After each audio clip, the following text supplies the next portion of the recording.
Thank you, Mr. President. You know, many times when I take this microphone and I come here and I speak on behalf of our members, I kind of hear the talking points. You know, Patty, you're so angry up there. I wish I was angry. I'm heartbroken. I'm heartbroken because on September 11th, we saw our colleagues die and run into those buildings, and we were cheered on 10th Avenue. That's gone away. You know, we watched in Sandy where we jumped in the water, tried to save people, and we were cheered on the streets. It's gone away. During COVID, we went out in the streets where our leaders, our department, City Hall, didn't even bother to protect us by giving us a mask, but the citizens understood and they cheered us with the nurses and the doctors, and it's all gone away. It's gone away in 5 days that now we're demonized. I'm not angry. I'm heartbroken. They're heartbroken. When is it you see so many women and men that wear uniform, so quiet, standing so somber? It's today, and it's at our funerals. I'm heartbroken. Questions? Yes, sir.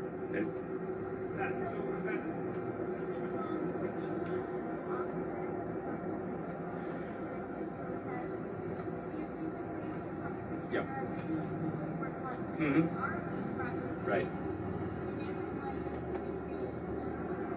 I ask for my members the same thing, the same rights that you're entitled to. Due process.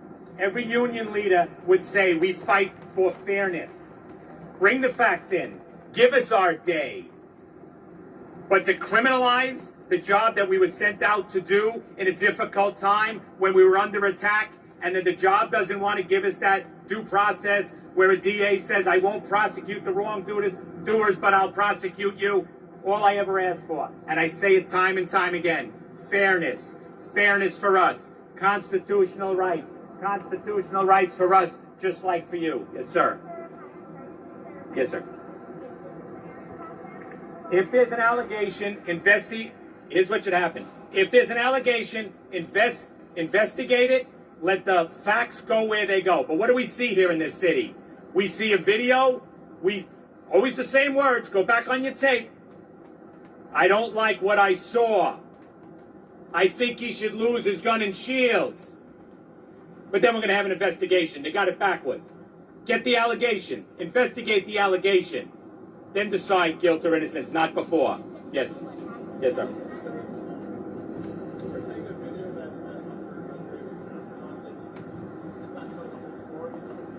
What we're saying is we have to take all the circumstances into effect, the circumstances they were in, what was happening around them. They were sent out there. Their supervisors are next to them. We're asking for fairness. Review, we don't say no. Review. Criminalize it, it's absolutely wrong. It shouldn't be going on. What the first thing I thought is, wow, this cop's going to get demonized along with the rest of us because no one's going to take the time to look at it, review it, and quietly investigate and come to a conclusion. Because the minute it went up, the conclusion was made, and it was made by our leaders. That's wrong. Yes, sir.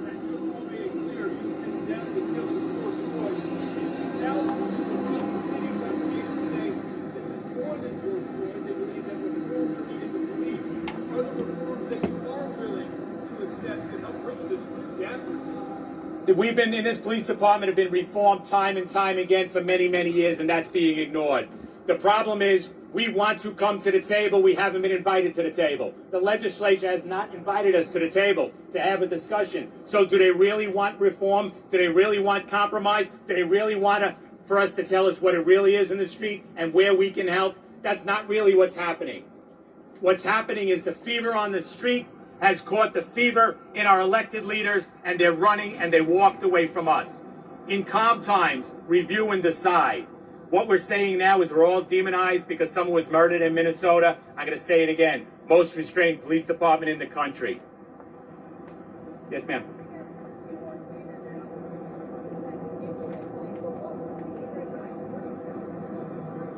My advice would be to sit down with us and have a rational discussion to see where we might be able to compromise, if we can compromise. But we weren't given that opportunity.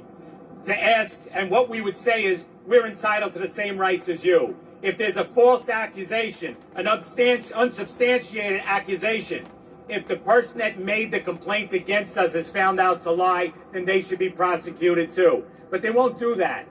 But they want to expose everything, whether we're innocent or guilty. And then they want to say, well, where there's smoke, there's fire. Not always. Sometimes it's read wrong. We had that in a video that went out, and a police officer took out his weapon during a riot situation. Take his shield, suspend him. My God, I don't like what I saw. Well, you know what we did? We did an investigation. We got the whole tape.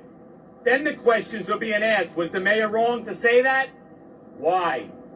Because a millisecond before, that person tried to kill a New York City police lieutenant. Now, the narrative has changed.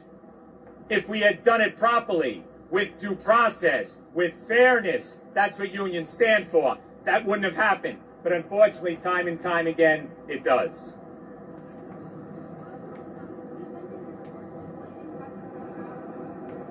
I couldn't hear the last part.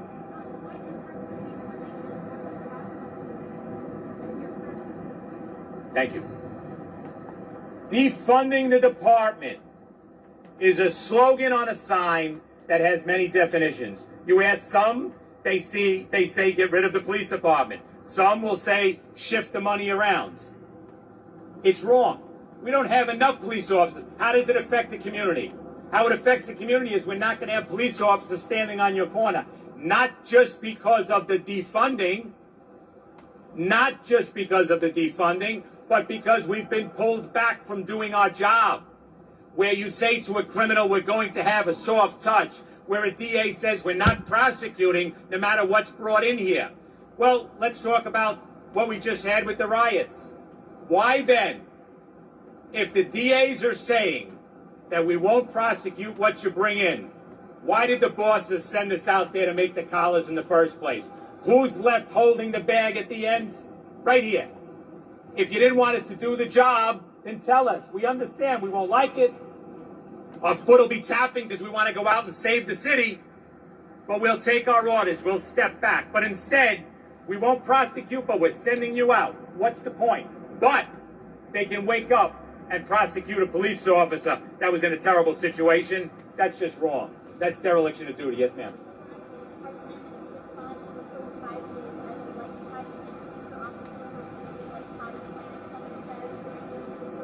What our police officers did, the message came from City Hall, a light touch, but we're out in the street getting bombarded with bricks, tennis balls with concrete, ice cream containers full of concrete thrown at us, barriers, you name it, you saw it. We had to protect ourselves, we had to protect you, and we'll do that. But the shame is they're not standing with us, because their message is, why did the violence happen in the first place? Because the message came, cops aren't going to do anything. It's going to be a light touch. That's a message. That's like putting gasoline on the fire. We're there, we don't want gasoline on the fire, because standing between you and them is us. So we took the heat. I don't expect any police officer to get bashed in the head. I don't. I expect them to do their job professionally, and they do. I expect our leadership not to send out mixed messages to say there's going to be a light touch, but then send us out there? Ask the mayor that question. Ask the mayor, what was the message you're sending? Go out there, do the job, or don't do the job? Because I don't know. The boss man is saying, light touch. The brass is saying, get out there, do the job. That's a question for them, quite honestly. What is your message? What's the message now? What's the message now? Yes, ma'am. Mm-hmm. Yep. Yes. Right. In any budget, if there's waste and you can shift money, shift it. But what definition of defunding are they going by? If they want to take responsibilities away from us, they want to take vendor enforcement away from us. Anybody want to do vendor enforcement? Why did we get it? We got that job because no one was doing it properly. Mental illness. We don't want to go on those calls. It's an issue in society. But why do we get it? Because no one else is doing it. And the agencies that are supposed to do it failed. What's their answer?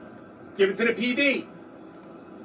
If they want to shift responsibilities reasonably, do it. But where are you going to put it? Who's going to do it? When you fail, who are you going to ask to step up? I got the answer. It's an unfair question. They're going to ask right here. They're going to come back and give it to the PD. Why? Because we do our job well, we do it efficiently, we do it professionally, while the other agencies failed. Every failure on the street corner that we have to deal with, every 911 call is a failure of another agency that didn't do their job. Thank you, everybody. I appreciate the job that you're doing. I appreciate that you're here allowing us to voice our opinion. I appreciate it wasn't lost on us that while we were out there wearing our masks, trying to stay healthy, when we looked out, we see all of you guys there too, helping us tell our story. I thank you for it. Thank you, guys.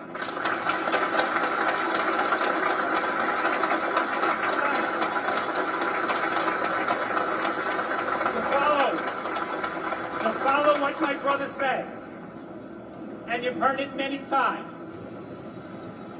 never, ever apologize for being a New York City police officer, a Nassau police officer, a correction officer, an MTA, a state court officer, you name it. I'll say it every day. That blue line in the flag, that blue line on the sticker on the back of our car, that's not just a slogan, it's not just a line, that's you. Never, no matter how bad it gets, apologizing for having a shield in your pocket. You know why? Because of you, I can do what I do. Because of you, I was able to rear my family in this city. Because of you, they can believe and love and pray where they want, with whom they want. Because of you. Never forget. God bless you. Thank you for listening.